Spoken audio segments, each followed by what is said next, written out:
चलिए हम अपने अगले सवाल की तरफ बढ़ते हैं।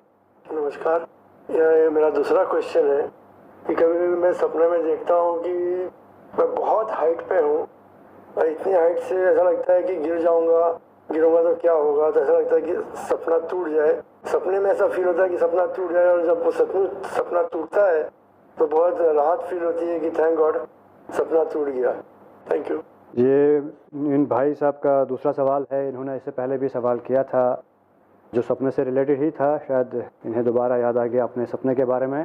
तो इस सपने की ताबीर आप क्या बताएं? अगर ऊपर से नीचे गिर रहे हैं और डरावना ख्वाब है तो ख्वाब अच्छे भी होते हैं, बुरे भी होते हैं। और बाद वक़्त बुरा ख्वाब इसलिए दिखाया जाता है ताकि बंदा प्रिकॉशन ले। ये एक अलग किस्म की रहमत है जी। और शैतान चाहता है इसको भी खौफजदा बना दे, खौफ में डाल दे। उसका तो काम ही वही है। लेकिन अल्लाह ताला इस ख्वाब को बताते हैं बाद वक़्त ऐसे ख्वाब ताकि बंदा जो इससे प्रिकॉशन ले, शायद से कुछ होने वाला है। अगर ये कभी कभी आ रहा हो तो प्रिकॉशन ले, करीब में शायद के कोई हसद करने वाला इनको ढकलना चाह रहा है, नुकसान पहुंचाना चाह रहा है, तो ज़रा प्रिकॉशन ले, अल्लाह ताला से पनाह मांगे, औज़ु बिल्लाहि मिनश शैतानिर रजीम, अल्लाह ताला से पनाह मांगे और सच्ची तड़प से ऊपर वाले से हिदायत मांगे, इहदिनस सिरातल मुस्तकीम, हिदायत मांगेगा तो ऊपर वाला उसकी मदद करेगा। क्योंकि अल्लाह ताला तो माँ से भी ज्यादा, कई माओं की मोहब्बत अल्लाह सुब्हानहू व तआला के पास है। तो अल्लाह सुब्हानहू व तआला, एक माँ कभी अपने बच्चे को नुकसान नहीं पहुंचा तो इसका ऊपर वाला बराबर मदद करेगा। पहली बात तो अल्लाह सुब्हानहू व तआला मदद करने के लिए तैयार है। बच्चा माँ के पेट में था तो अल्लाह ताला ने बगैर मांगे के, कभी बच्चे ने तो नहीं कहा कि मुझे भूख लग रही, प्यास लग रही, लेकिन अल्लाह ने उस बच्चे का इंतजाम किया कि नहीं किया। तो वो बंदा जो है चाहे ऊपर वाले को मानता हो या नहीं मानता, जानता हो नहीं जानता, लेकिन वो ऊपर वाला तो बराबर बंदे पर रहम करता रहता है। तो उससे दुआ मांगनी चाहिए, पहला पॉइंट।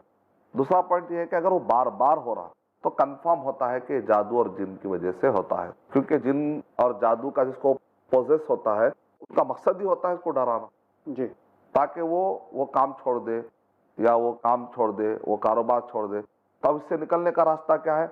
कुरान मजीद को अल्लाह ताला ने शिफा के तौर पर उतारा है।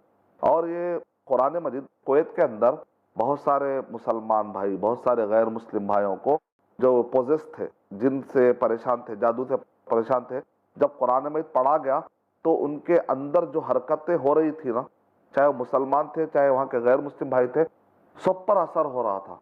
इसीलिए सऊदी अरब के मुफ्ती आजम से पूछा गया क्या कुरान मजीद से इलाज, हमारे पास कई लोग आते हैं, मुसलमान भी आते हैं, गैर मुस्लिम भाई भी आते हैं, तो क्या हम इस कुरान से उनका इलाज करें या ना करें?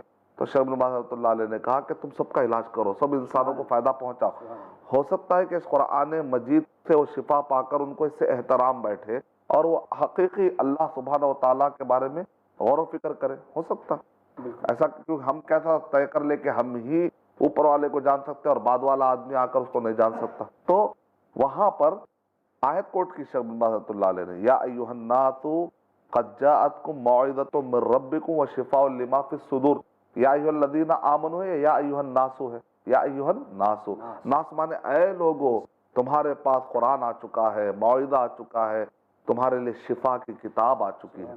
इसका मतलब सिर्फ मुसलमानों के लिए शिफा नहीं देती, बल्कि कुरान सारे इंसानों को, सारों मानव जाति को शिफा देने के लिए आई है, उनके मसले हल करने के लिए आई है। चाहे वो साइकोलॉजिकल प्रॉब्लम हो, चाहे वो मेंटल डिसऑर्डर हो, चाहे वो जिस्मानी बीमारियां हो, चाहे वो छुपी हुई इनविजिबल कायनात की बीमारियां हो, इंशाल्लाह सबके लिए फायदा।